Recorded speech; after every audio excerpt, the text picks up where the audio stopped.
Doctor साहब नमस्कार। नमस्कार। डॉक्टर साहब मैं चाहूँगा कि अपने जो दर्शक हैं वो गेहूं को लेके काफ़ी चिंतित रहते हैं। इस साल है कुछ बीमारियां भी आई है, जैसे गेहूं बाहर निकलते समय पूरी नहीं निकल पा रही है, एक गेहूं में से 2-3 निकल जाती है। और कुछ क्या है कि पानी की किल्लत हमारे राजस्थान में काफ़ी बढ़ रही है। तो पानी को देखते हुए यूनिवर्सिटी ने ऐसी कौन सी वैरायटी तैयार की है इस साल नई, जो आगे फार्मर को मिलेगा बीज? सबसे पहले तो सभी किसान भाइयों को मेरा नमस्कार, जो किसान मेले पे आप पधारे और जो इतना आप इसमें इंटरेस्ट ले रहे हो देखने के अंदर। तो मैं डॉक्टर ओम प्रकाश बिश्नोई, गेहूं एवं जो अनुभाग चौधरी चरण सिंह हरियाणा कृषि विश्वविद्यालय हिसार।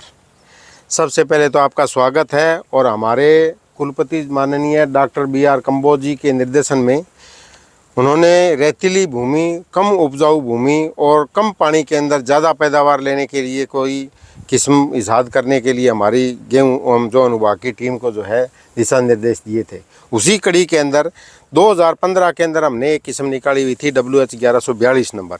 ये किस्म जो है रेतीली भूमि, कम उपजाऊ भूमि के लिए और कम पानी के लिए सबसे अच्छी किस्म है।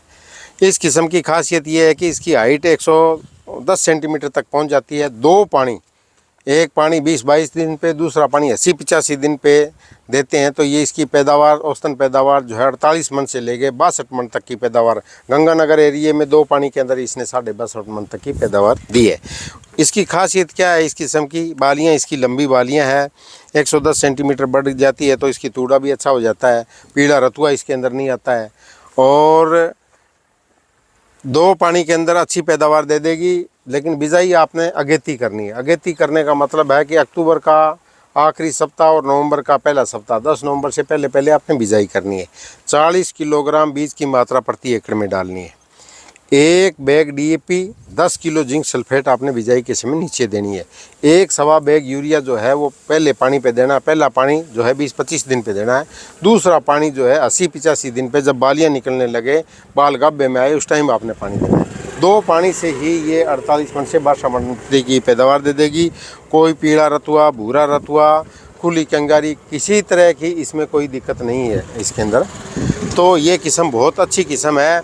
जहाँ पे आपके पास पानी नमकीन है, ज़्यादा पानी से ज़मीन ख़राब होती है नमकीन पानी देने से, जहाँ आप जो बो रहे हो, सरसों बो रहे हो और गेहूँ बोना चाहते हो, तो ये किस्म बो सकते हो। इससे आपकी गेहूँ की पैदावार भी अच्छी ले सकते हो, तूड़ा भी अच्छा ले सकते हो, पानी की बचत भी आपकी होगी और आपकी ज़मीन भी ज़्यादा नमकीन पानी लगाने से ख़राब भी नहीं होगी। ये पानी बदल भी डाल के तो कोई डरता नहीं जी। 2 पानी है। तीसरा पानी अगर देना चाहते हो तो जो 20-22 दिन है और 85 दिन है, उसके बीच में 45 और 65 दिन पे तीसरा पानी भी दे सकते हो। उससे ये 58-55 मन तक की पैदावार दे देगी। इससे ज़्यादा अगर इसमें पानी दोगे या खाद डालोगे तो गिरेगी, गिरने से आपकी पैदावार कम होने के चांस होंगे। ठीक है। अगर इसी कड़ी के अंदर आप अभी जो हमने 2023 के अंदर जो एक नई किस्म निकाली है WH 1402, ये किस्म भी जो है कम पानी के लिए, 2 पानी के लिए निकाली। आप देख सकते हो कितना इसका फुटा हुआ है, कैसी बालियां हैं, कितना बढ़िया मतलब इसका रोब है, आप अंदाज़ा लगा सकते हो। तो इस किस्म की खासियत ये है कि 100 सेंटीमीटर तो इसकी हाइट है, गिरेगी नहीं। दूसरा, बालियां लंबी है। तीसरा, इसके अंदर हाइट जो है 100 सेंटीमीटर ही रहेगी। चौथा, इसके अंदर ये है कि पीला रतुआ, भूरा रतुआ, किसी तरह की बीमारी नहीं आती है। प्रोटीन 11.5% के आसपास इसके अंदर प्रोटीन है और इसके अंदर आयरन जिंक की मात्रा भी पर्याप्त मात्रा में है, जो है आपका न्यूट्रिशन के हिसाब से, पोषक तत्वों के हिसाब से भी अच्छी किस्म है। कोई पानी इसमें 2 पानी, वही जो बताया, अगेती बिजाई करनी है। अक्टूबर का आखिरी सप्ताह और नवंबर का पहला सप्ताह, 10 नवंबर तक बिजाई कर सकते हो। 40 किलोग्राम बीज प्रति एकड़, 1 bag DAP, 10 kilo zinc sulphate 21% वाली नीचे दे देनी है। 1-1.25 बैग यूरिया देना, ज़्यादा नहीं देनी, वो पहले पानी के साथ आप दे सकते हो। 2 पानी देने से ये 50 मन से 68 मन तक की पैदावार दे देगी। तीसरा पानी भी अगर आप देना चाहते हो तो जो 22 और 25 के बीच में 45 या 65 दिन पे दे सकते हो। तीसरा पानी देने से 50-55 मन की पैदावार हो जाएगी। इस किस्म की सबसे बड़ी खासियत ये है कि ये किस्म की बालियाँ जो है लाल रंग की है। जो पहले HD 2329 आती थी, राजस्थान की 1482 है जिसकी बाल लाल रंग की है। तो अगर एक बार आपने बीज बना लिया या किसी प्राइवेट कंपनी से भी आपको कल को बीज लेना पड़ता है तो इसकी पहचान बड़ी अच्छी हो जाएगी, किसान को पता लग जाएगा कि ये लाल रंग वाली बाल है तो वही बीज है आपका 1402। इसका बीज इस बार हमने जो है राष्ट्रीय बीज विकास निगम, हमारा जो यूनिवर्सिटी का फार्म निदेशालय है और हमारा रामधन सिंह बीज फार्म है, इनको दे रखा है। सरकारी संस्थाएं हैं ये, इन सरकारी संस्थाओं से इसका बीज मल्टीप्लाई हो गए और सितंबर अक्टूबर में 2024 के अंदर जब मेला लगाएंगे तो सीमित मात्रा में बीज किसानों को उपलब्ध कराएंगे, ताकि मध्यम भूमि वाले किसानों को और कम खाद पानी वाले किसानों को जो है इसका भरपूर लाभ मिल सके। ज़्यादा नमकीन पानी लगा के ज़मीन को ख़राब करने की भी ज़रूरत नहीं है और कम खाद पानी में पैदा करोगे तो भूमि की उर्वरता शक्ति भी बनी रहेगी और आप पैदावार भी ज़्यादा से ज़्यादा ले सकते हो। अब जो है इसमें एक तरह की कमी आने लगी, वो मोटर पर ले छोटो मुंटो, इसमें जो है बार बार जो है गेहूं और धान बोने से जगह जगह इसकी बिजाई करने से कई बार दिक्कत आने लगी।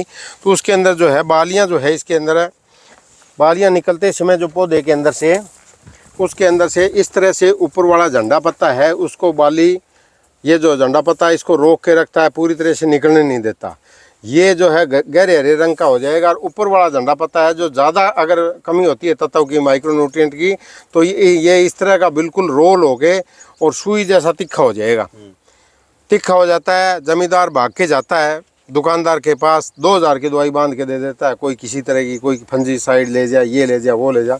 उससे जो है किसान को बड़ा आर्थिक नुकसान होता है। ये क्यों होता है कि हम जो है देसी गोबर की खाद नहीं डालते हैं, ढेंचा की बिजाई नहीं करते हैं, मूंग करके हरी खाद ज़मीन के अंदर नहीं मिलाते हैं, उसकी वजह से इस तरह की दिक्कत आती है। माइक्रो न्यूट्रिएंट की कमी से सूक्ष्म तत्व जो है इसके लिए, इसका जीवन चक्र पूरा करने के लिए गेहूं की ज़रूरत है। तो ये एक मैंगनीज तत्व, मैंगनीज, उस तत्व की वजह से ऐसी दिक्कत आती है।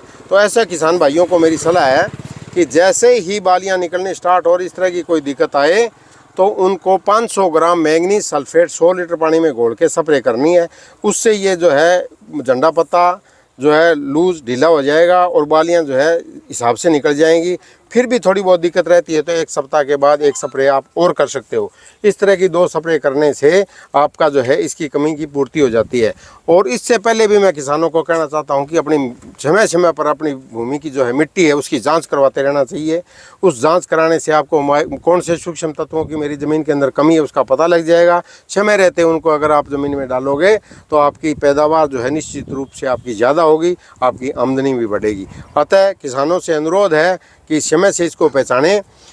जब ये 30-35 दिन की होती है तो गेहूं की पत्तियों के अंदर पीलापन आ जाता है, लेकिन इस मैंगनीज तत्व की कमी से लेकिन पीलापन, ऐसा पीलापन आता है कि उस पत्ते के अंदर चमक रहती है, पार पार दिखाई देता है। वैसे बिल्कुल सफ़ेद या लाल रंग का ना होगे, पत्ता कम गहरे रंग का हो जाएगा लेकिन चमक बरकरार रहेगी, तो वो मैंगनीज तत्व की कमी के लक्षण होते हैं। बिल्कुल धारियाँ सी भी बन जाती है बीच में, तो वो उस टाइम हो सकता है ज़मींदार ना पहचान पाए। लेकिन बालियाँ निकलते समय इसका क्लियर कट करेक्टर है कि बाली को निकलने नहीं देगा और ऊपर वाला पत्ता रोल हो गए और सुई जैसा तीखा हो जाए, गहरे हरे रंग का हो जाए, तो समझो मैंगनीज का कमी है। और मैंगनीज सल्फेट ही 500 ग्राम 100 लीटर में घोल के स्प्रे करनी है, मैग्नीशियम नहीं डालना। तो ये आपका 150 रुपये का खर्चा है। इससे पानी की मात्रा करके आप जो है ज़्यादा से ज़्यादा फ़ायदा उठा सकते हो। एक जो पीछे अभी किसान जो है मेरे में लेके आया था, सर आपके पैर के नीचे देना, एक मिनट। अभी जो है एक किसान यहाँ पे लेके आया था कि मेरे तो गेहूं के अंदर सारा इस तरह की बाल जो है बीच बीच में से मोटी होगी, बाल में से बाल निकल रही है, इसकी इस टाइप की दिक्कत आ गई। ये देखो क्या किस तरह की दिक्कत है।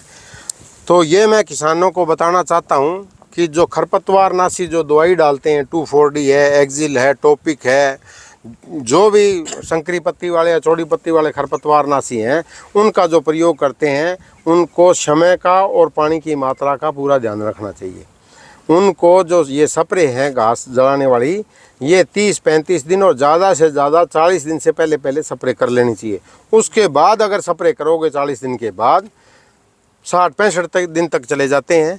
तो जैसे 40-50 दिन की ये गेहूं है, इसके ऊपर इन्होंने स्प्रे किया है, इसकी वजह से ये जो है खरपतवार नाशी की मात्रा ज़्यादा, देर से करने की वजह से बालियां इस तरह की होगी, इनके अंदर जो है डिफॉर्मेशन, टेढ़ी बेढ़ी बाल निकलना, बाल में से बाल निकलना, इस तरह की दिक्कत आने लगी है। तो समय पे इसका स्प्रे करें। लेट करने से ये दिक्कत आती है, ऐसा ना करें।